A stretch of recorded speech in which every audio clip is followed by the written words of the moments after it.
What did you think was going to happen?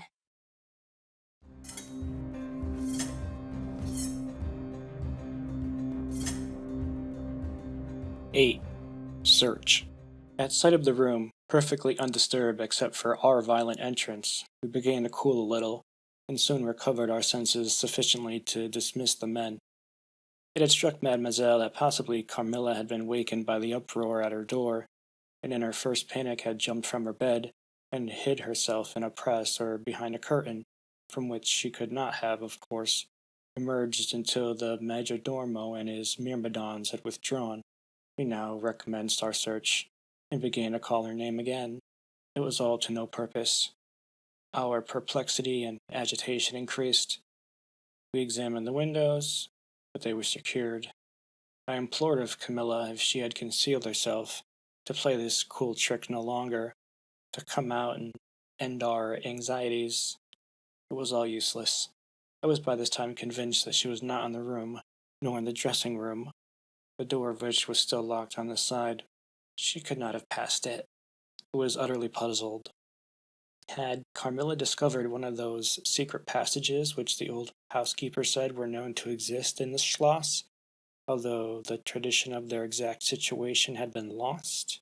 A little time would, no doubt, explain all.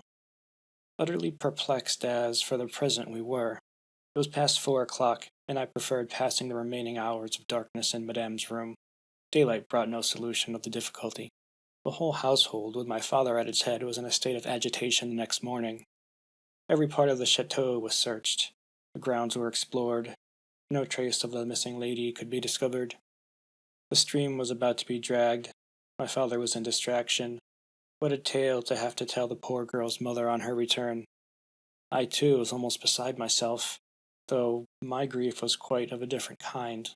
The morning was passed in alarm and excitement. It was now 1 o'clock, and still no tidings. I ran up to Carmilla's room and found her standing at her dressing table. I was astounded. Couldn't believe my eyes. She beckoned me to her with her pretty finger in silence. Her face expressed extreme fear. I ran to her in an ecstasy of joy, kissed and embraced her again and again.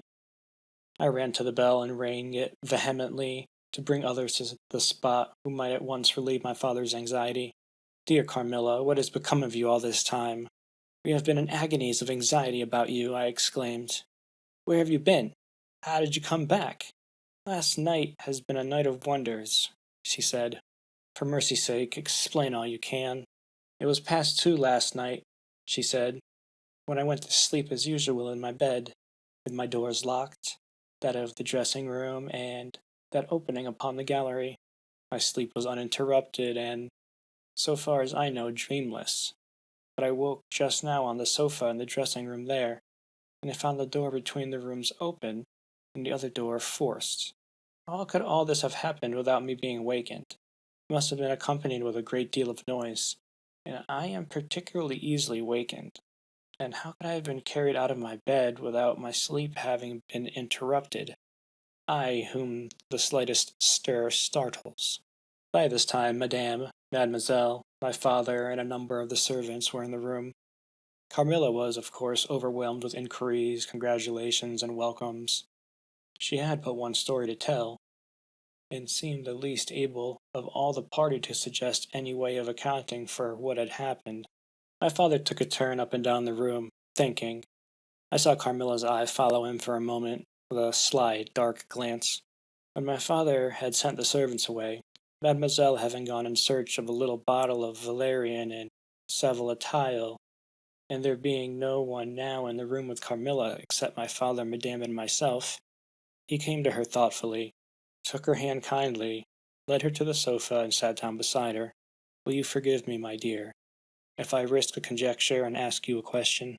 Who could have a better right? She said. Ask what you please, and I will tell you everything.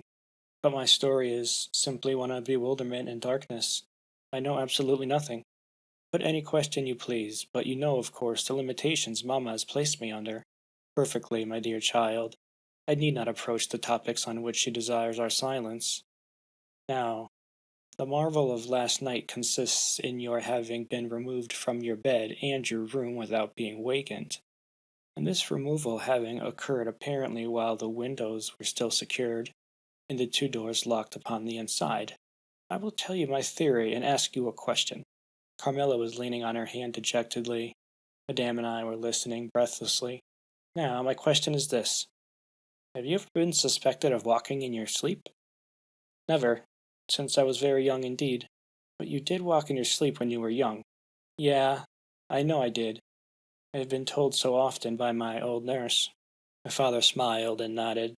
Well, what has happened is this. You got up in your sleep, unlocked the door, not leaving the key as usual in the lock, but taking it out and locking it on the outside.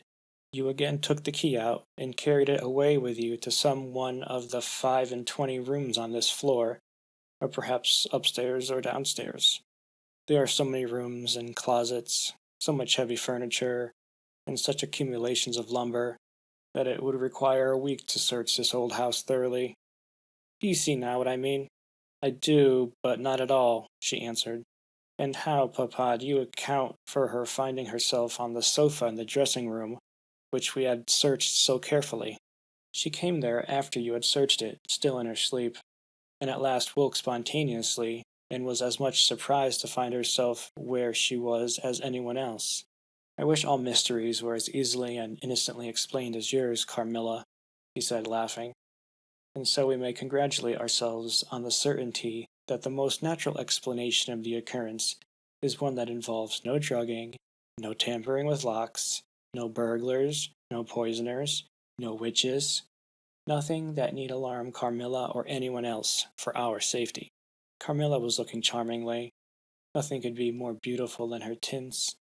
Her beauty was, I think, enhanced by that graceful languor that was peculiar to her. I think my father was silently contrasting her looks with mine, for he said, I wish my poor Laura was looking more like herself, and he sighed. So our alarms were happily ended, and Carmilla restored to her friends.